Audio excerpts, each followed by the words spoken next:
क्या आपकी भी गेम स्टक कर गई है तो इसको सॉल्व करने के लिए ये वीडियो आपने लास्ट तक देखनी है। अच्छा, ये मैं दोबारा वीडियो कवर कर रहा हूँ। इसमें रीज़न जो मैंने बताए हैं तकरीबन वही हैं, थोड़ी सी करेक्शन थी वो मैंने करेक्शन की है। बाकी सारी जितनी भी इंफॉर्मेशन दी है ना वो अभी तक वैलिड है वैसे ही। तो आज की वीडियो में ये जो आपकी गेम स्टक कर गई है इसके कुछ रीज़न्स मैं आपको बताऊंगा जिसकी वजह से आपकी गेम स्टक हो सकती है। ये रीज़न्स मेरी ऑब्जर्वेशन भी हैं और इनमें से कुछ रीज़न्स मैंने फिटगल की जो वेबसाइट ऑफिशियल वहाँ से मैंने रीड किए। तो मैं आपको गाइड करूँगा कैसे आप इन सारी चीज़ों को अवॉइड कर सकते हैं। तो गेम स्टक होना किसे कहते हैं? गेम स्टक होना इसे कहते हैं कि आपकी गेम की परसेंटेज एक जगह पे स्टक कर गई है, उससे तकरीबन घंटे से ज़्यादा हो गया है, आपको कोई एरर भी नहीं मिल रहा और ना ही आपको वो मैसेज ऊपर लिखा आ रहा है do not panic if the game is look stuck. अगर ये नहीं आ रहा तो फिर आपकी गेम स्टक हो चुकी है।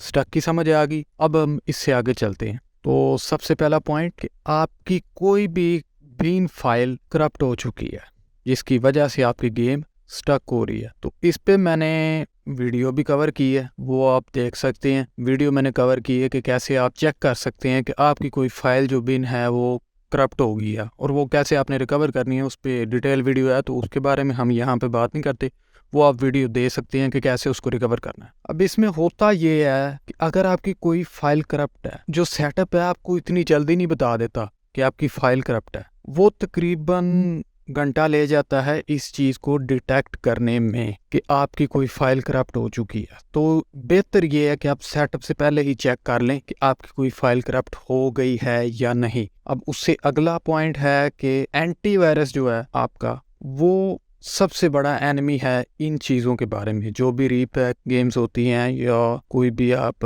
सॉफ्टवेयर इस्तेमाल करते हैं, उनमें कुछ DLL फाइल्स होती हैं जिनमें कुछ कोड होता है, कस्टम कोड होता है, जो आपको उसको ऑफलाइन एक्सेस करने में और यूज़ करने में मदद करता है। अब ये जो कोड उन्होंने उस फाइल में डाला होता है, इसको आपका एंटीवायरस जो है वो डिटेक्ट कर लेता है। तो वो जो उसकी कोई भी एक फाइल है आपकी ऐप या गेम में से, उसको वो उठा के ले जाता है और एक फाइल मिसिंग होने की वजह से आपकी गेम इंस्टॉल होने के बाद नहीं चलती या इंस्टॉल होने से पहले ही जब उसकी फाइल आपके सामने आ रही होती हैं तो वो तब भी उसे ले जाता है। तो फिर आपको सिक्योरिटी के लिए इतना कॉशियस होने की ज़रूरत नहीं है अगर आपने ये चीज़ें इस्तेमाल करनी है। तो एंटीवायरस को ये चीज़ें आपने इस्तेमाल करने से पहले लाजमी डिसेबल कर दें। उसके बाद तीसरा पॉइंट है कि आपकी जो ड्राइव है जिसमें आप वो गेम इंस्टॉल करना चाह रहे हैं, उसमें इनफ स्पेस हो। अब इनफ स्पेस का क्या मतलब है? मतलब ये है कि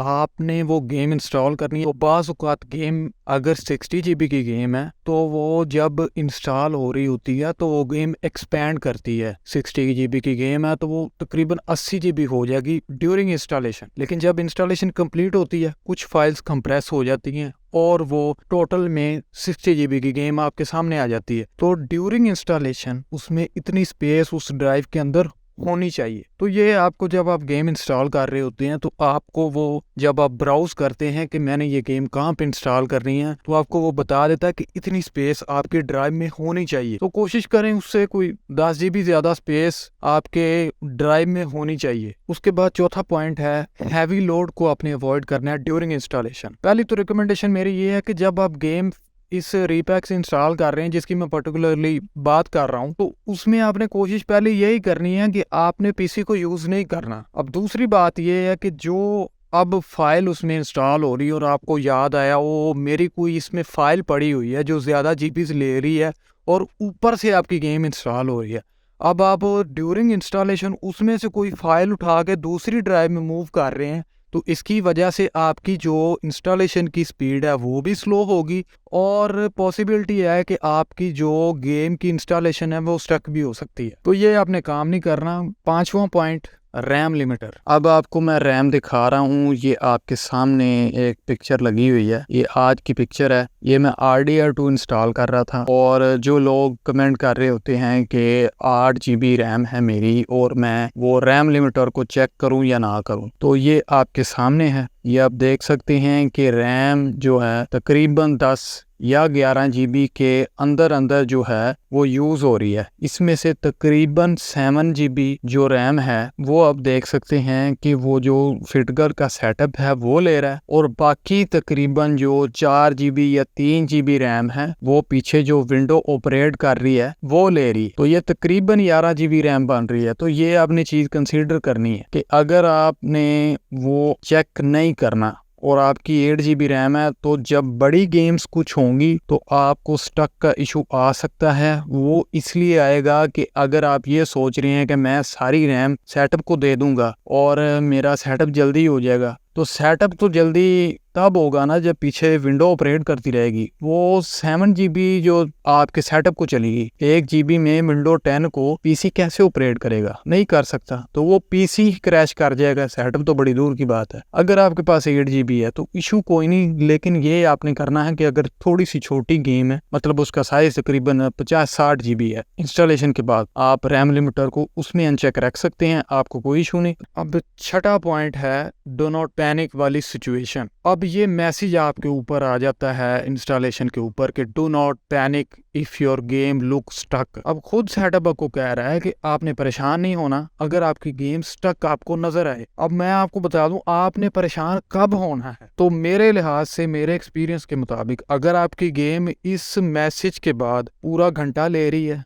या घंटे से एक्सीड कर रही है, मतलब 1.5 घंटा ले गई है, और वो जो उसकी परसेंटेज है वो इंक्रीज नहीं हो रही, 1.5 घंटा हो गया आप उसको देख रहे हैं, नहीं इंक्रीज हो रही। और ये ज़्यादातर केस जो होता है ये होता है 8 GB रैम वालों के साथ। तो इसलिए आपने फिर ये ट्राई करनी है कि आप रैम लिमिटर को चेक करके ट्राई करें। अगर आपकी गेम RDR2 या GTA 5 या मॉर्टल कॉम्बैट 11 जैसी गेम, बड़ी गेम्स हैं जिनका उन्होंने डिस्क्लेमर दिया हुआ है कि आप अगर आपकी रैम जो है अगर 8 GB है तो आपने जो रैम लिमिटर है उसको लाजमी चेक करना है, वरना आपकी जो ये डू नॉट पैनिक वाली सिचुएशन में भी गेम आपकी स्टक कर सकती है आपकी रैम की वजह से। अच्छा, यहाँ पे वीडियो की समरी में आपको देता चलूँ कि सबसे पहला रीज़न हमारा था कि कोई भी आपकी बिन फाइल है वो आपकी करप्ट हो गई है। अगर पहली 2 फाइल्स हैं और आपको बड़ी गेम इंस्टॉल कर रहे हैं तो आपने जो कोशिश ये करनी है कि आप वो सारी गेम ही दोबारा कर लें। अगला रीज़न है आपका कि डिफेंडर आपने ऑन नहीं रखना, क्योंकि ये ड्यूरिंग इंस्टॉलेशन पगे लेता रहता है। उसके बाद तीसरा रीज़न है कि आपकी जो है जिस ड्राइव में आप इंस्टॉल कर रहे हैं उसमें इनफ स्पेस होनी चाहिए। जितनी स्पेस उन्होंने बताई है उसके अलावा 10-20 GB आपके पास होनी चाहिए। उसके बाद हैवी लोड आपने अवॉइड करना है जब आपकी इंस्टॉलेशन हो रही हो, पीसी को आपने यूज़ नहीं करना। इसके बाद आ गया रैम लिमिटर, वो आपने चेक ही करना है। अगर आपकी 8 GB रैम है, 16 GB है तो आपने फिर उसको अनचेक करना है। उसके अलावा उसके साथ आपने पंगे नहीं लेने। उसके अलावा जो आखिरी रीज़न है उसके ऊपर तो वैसे ही नहीं आपने टेंशन लेनी, क्योंकि वो डू नॉट पैनिक वाली सिचुएशन है। उन्होंने पहले कह दिया कि इसके ऊपर आपने नहीं टेंशन लेनी है, आपने सिर्फ सब्र ही करना है जब वो लिखा आ जाए। उसका हल भी पीछे मैंने मेंशन कर दिया जो भी है। इसके अलावा अगर आप ये जानना चाह रहे हैं कि फिटगर रीपैक में इतनी सारी फाइल्स आती हैं, कोई समझ नहीं आती भी कौन सी फाइल बंदा करे कौन सी फाइल बंदा ना करे, तो उसके ऊपर मैंने ये रिसेंट में वीडियो कवर की है, आपकी स्क्रीन के ऊपर शो हो रही है, वो आप देख सकते हैं। Thanks for watching.